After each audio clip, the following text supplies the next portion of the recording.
मला अनेक लोक येऊन घरी भेटतात, म्हणून मी काय समजायचं वार हे आता माझ्या घरी भेटायला आलेत मला, आता असं नाही समजत. कोणी कोणाकडे भेटायला जात असतात, गोष्टी लोक जात असतात, त्यात मोठेपणा आणि कमीपणा कसला आला? अहो वर्ष दीड वर्ष झाले आपले महाराष्ट्राचे मुख्यमंत्री माझ्याशी बोलतायत,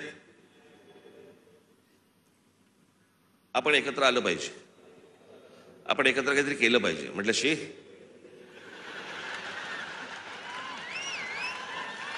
म्हटलं काय केलं पाहिजे?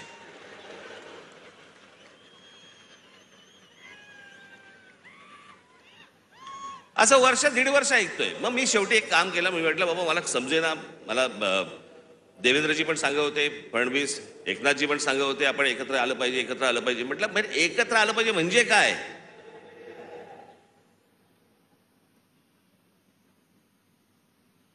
आणि मग त्याच्यात हे सगळे विषय निघाले. मग मी अमित शहांना फोन केला, म्हटलं मला जरा भेटायचं तुम्हाला, हे काय मला चाललंय मला समजत नाहीये, एकदा आपल्याशी बोलून मला काय नक्की ह्यांचं म्हणणं आहे ते मला एकदा कळलं पाहिजे.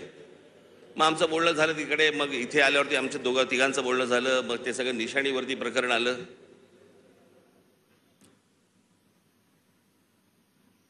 मग लगेच सुरू झाले एका भेटीत, एका दौऱ्यात. मग आता त्या लाव रे तो व्हिडिओचं काय होणार? मी तुम्हाला पहिली गोष्ट एक सांगतो, थोडीशी पार्श्वभूमी देतो. माझा जन्म ज्या घरात झाला त्या घरामध्ये शिवसेनेचा जन्म झाला.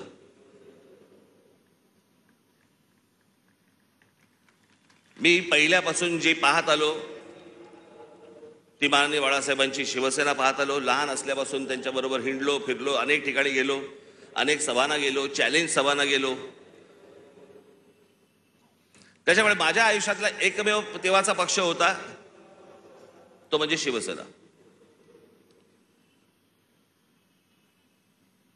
1984 साली थोडा काही काळासाठी असेल, पण 1988 1989च्या आसपास प्रामुख्याने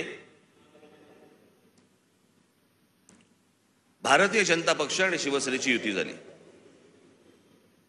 आणि ती युती झाल्यानंतर शिवसेनेबरोबर जर सर्वाधिक माझे संबंध कोणाबरोबर आले असतील तर ते भारतीय जनता पक्षाबरोबर आले.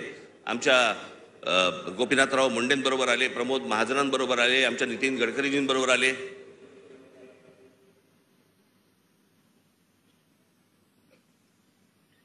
आणि ह्यांच्याबरोबरचे जे माझे संबंध होते हे राजकारणाच्या पलीकडचे पण होते.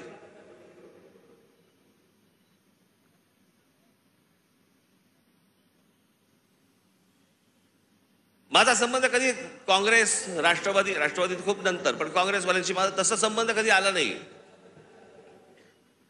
भेटी होत्या, म्हणजे पु ल देशपांडेंच्या भाषेत सांगायचं तर काँग्रेसवाल्यांबरोबर भेटी होत्या, पण गाठी पडल्या त्या भाजपवाल्यांबरोबर.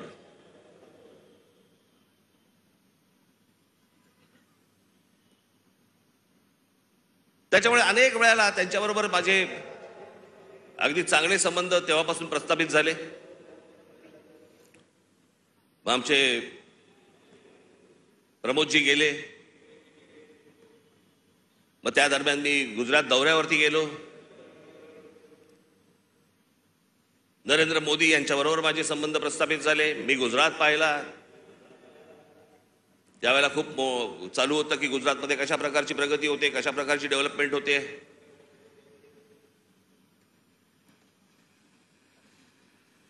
आणि ती सगळी प्रगती, सगळी ती डेव्हलपमेंट मी पाहत होतो. मला माहिती होतं. मी त्याच्यानंतर मी महाराष्ट्रामध्ये जेव्हा आलो, मला पत्रकारांनी प्रश्न विचारले, कसं वाटलं गुजरात? म्हटलं गुजरात डेव्हलप होतंय, पण महाराष्ट्र खूप पुढे आहे.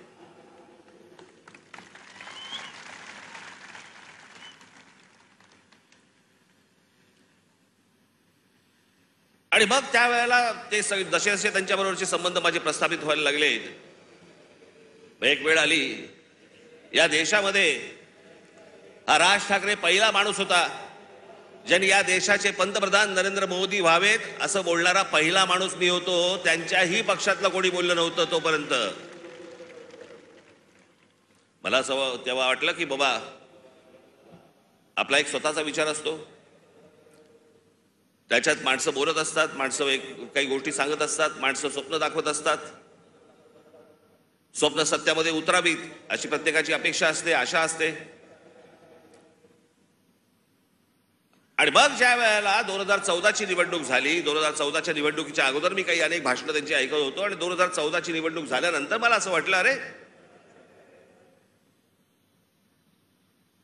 मी जे ऐकत होतो ते आता मला या 5 वर्षात दिसत नाहीये. काहीतरी वेगळ्याच गोष्टी दिसत आहेत. नोटबंदी काय दिसते, बुलेट ट्रेन काय दिसते. मी तुम्हाला आजही सांगतो, ज्या गोष्टी मला पटलेल्या नाहीत त्या मला पटलेल्या नाहीत.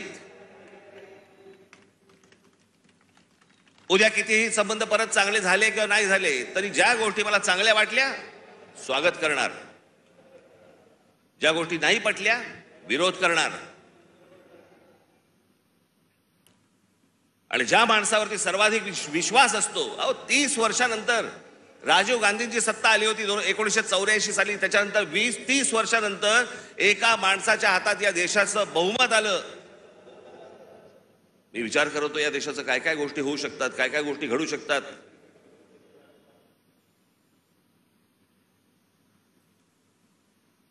ज्यांचा संबंध नसतो ना तुमचा, त्यांच्याकडे तुम्ही दुर्लक्ष करता, 2 शिव्या आचरताना दुर्लक्ष करता.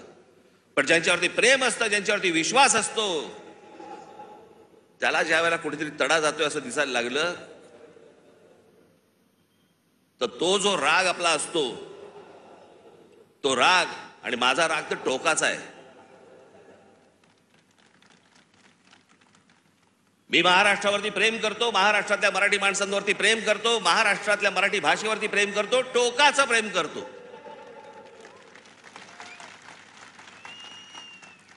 तसं एखाद्यावरती मी जर विश्वास टाकला तर मी टोकाचं प्रेम करतो.